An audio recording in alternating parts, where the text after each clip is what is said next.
I understand. I've listed a long time, and I used to talk about the wobble. I would like to live life where I have better control of my wobble and can keep it at a high vibration and can notice those moments when the lions are coming. The way you do that is by looking at manifestations that you've already accomplished that you feel happy about and milking the appreciation that you feel, by acknowledging that some things have manifested that were at one time and maybe even for a long time still in a vibrational state, and when you chilled out about it, then it came into easier view. You just have to massage your thoughts into those better feeling places. That really is the work. And we know, friends, it feels counterintuitive to humans who have been counting on your action to make things happen. But it is our promise to you, your action is minuscule in comparison with the power and the leverage of alignment with this vortex.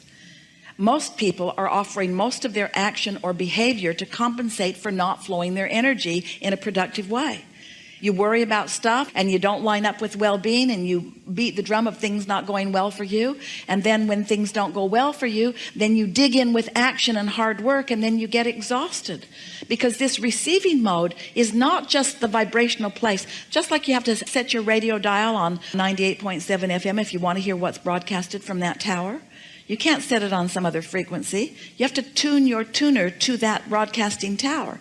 And so we want to convince you that this vibrational reality, that this vortex is a broadcasting tower that includes everything that you want and all that you are, and the path to full manifestation of every bit of it.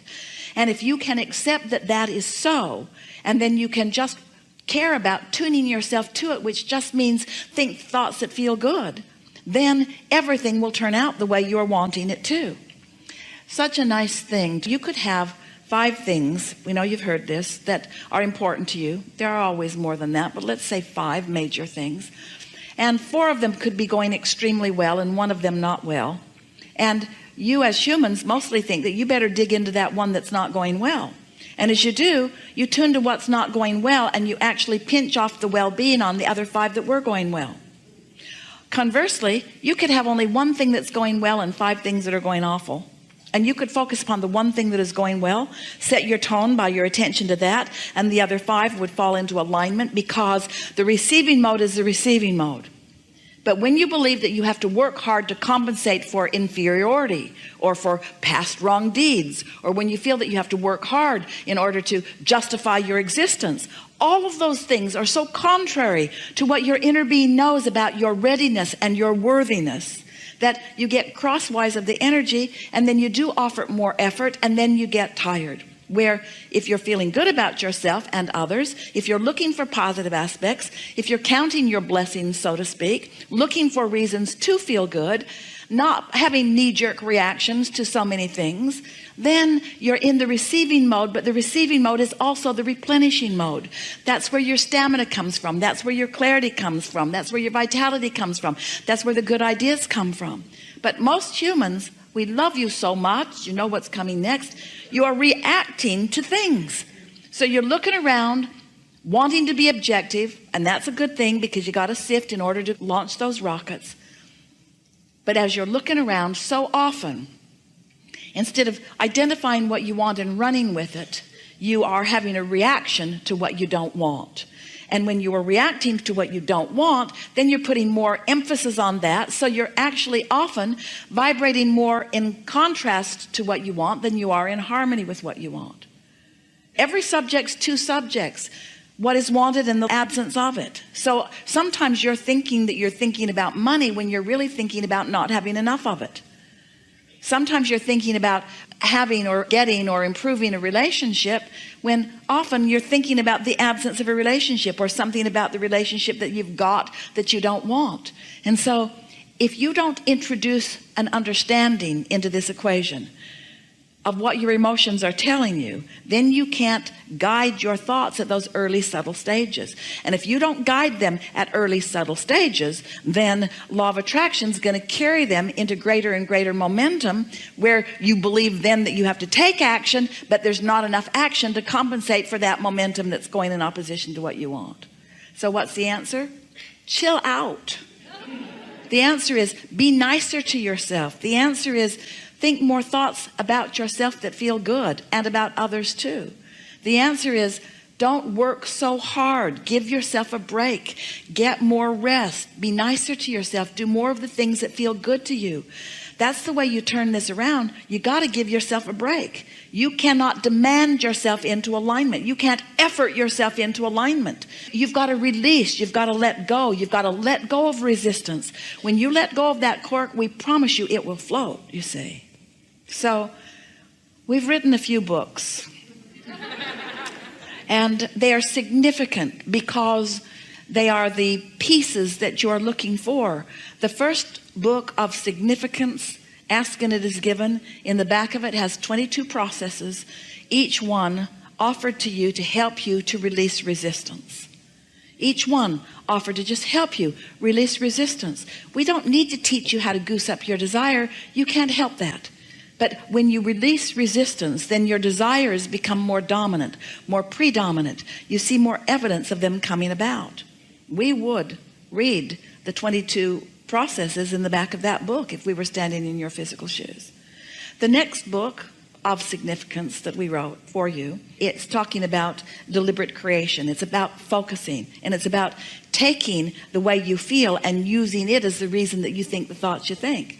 It's about taking a thought that doesn't feel very good and either choosing another thought altogether or massaging that thought until it feels better.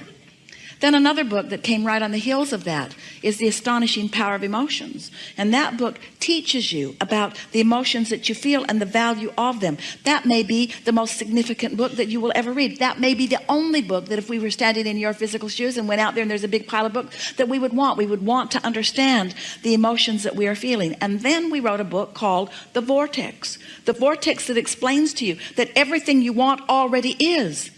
And if you're paying attention to how you feel and maybe using some of the processes that help you to release resistance and focusing deliberately, that you can get into the receptive mode and let everything in that you want. We haven't been offering these words to you just because we think you want to hear some words. We're answering the questions of how do you create your own reality? How do you create your own reality? By having thoughts that you think. The question is, and this is the question that we're really wanting to put to you, to all of you, are the thoughts you think, thoughts that you're thinking because you're the creator of your own experience?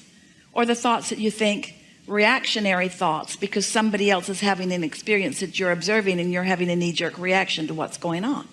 Because that's a big question. If you are reacting, then you have no control. You're like a cork bobbing on a raging sea. You have no control at all. So what would we do? We'd put ourselves in bed tonight and we'd say, I am the creator of my own reality, and I like that. And then we would say to ourselves, and as I sleep tonight, momentum is going to subside because my thoughts are not going to be active, and law of attraction is not going to be reacting to my thoughts. However, law of attraction is going to continue to react to the thoughts of my inner being who never sleeps. So the potential of me waking up in the morning, the probability of me waking up in the morning, and the thoughts of my inner being about everything I want being dominant, very good possibility of that. In fact, it's a slam dunk. It's a sure thing. When I wake up in the morning, I'm going to feel the movement of what my inner being knows, and my beliefs are going to challenge it.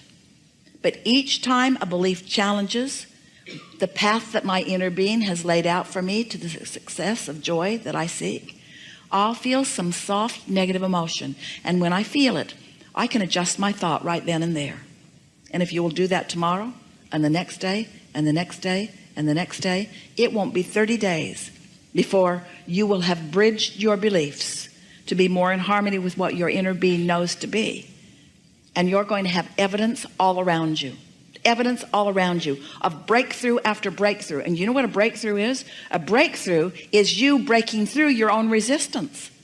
Only two ways to have a breakthrough. Either really get that train going so fast that it doesn't matter what the wall of resistance is, your train's going to break through it. That's hard on you and your train.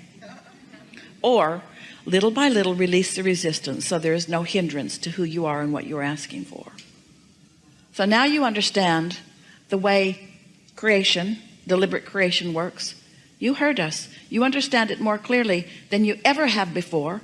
And this body of people is understanding it right now more clearly than anybody has understood it before. You create your own reality by massaging your thoughts into emotionally good feeling emotions. That's it. That's really all that it is. That's really all that it is. I've heard it before. I've heard you say that, and I've tried the, going to bed at night and setting an intention. And now listen to what you're doing here, because you're beginning right now, even with all of that, to argue for your limitations just a little bit. Because we stacked up about 47 engines going that way, and then you said, I've tried it before, and I'm not so sure that it's working for me. I'm a good focuser, and it works when I go that way. It works that way too. But catch yourself doing that, in other words, and that was your knee-jerk. In other words, when we say you create your own reality, your knee-jerk, given the vibration that you hold, is, I'm not so sure about that because I don't think I would do things that I don't want to myself. That's a sort of knee-jerk reaction. And so we don't want you to heed our words or follow our words or do what we say. We want you to care about the way you feel and choose better feeling thoughts. So our question to you, to all of you, is how do you think you came to being willing to endure negative emotion? What's up with that? Why would you choose a thought that doesn't feel good when you could choose a thought that does feel good? Well, maybe it's because you wanted the contrast to help you really launch some rockets. Maybe you wanted to be a little hard on yourself so that you'd ask in a stronger way. Maybe you wanted to deprive yourself of what you really want for a while so that you really care about it. Sometimes you do that to your kids. You say, no, wait till your birthday or wait till Christmas. I want you to really want this before you get it, because then when you get it, you'll really like it. So you sort of train yourself to hold yourself apart from the well-being that would be there all of the time. But we're really putting a straightforward question to you, to all of you.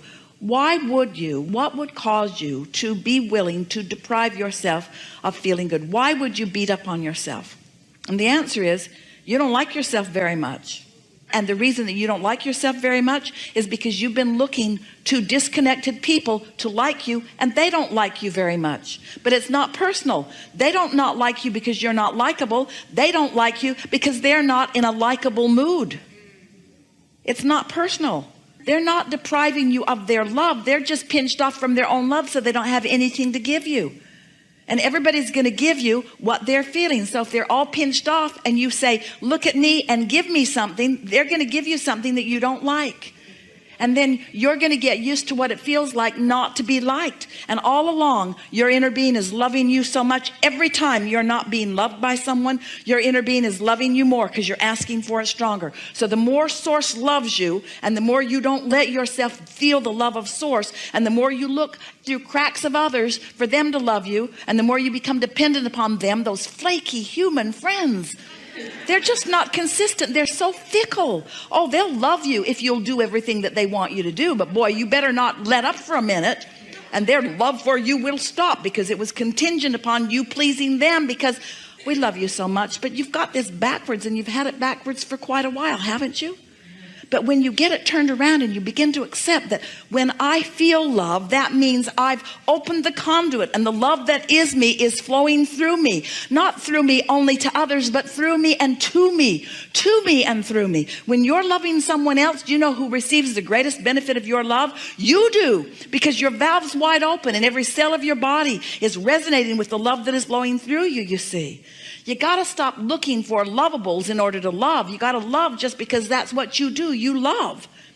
And then when you get in that vibration of love, oh, lovable shows just show themselves. You got to talk yourself into feeling good about you. You got to talk yourself into feeling good about the situation. And it's really worth it. It's a big payoff, because when you keep your valve open no matter what, then good just keeps flowing to you. But if you pinch your valve off for some petty little reason that really isn't important, because you've got some beliefs that you've been dragging around that haven't served you that well anyway, then life can be a sort of hard road. Yes?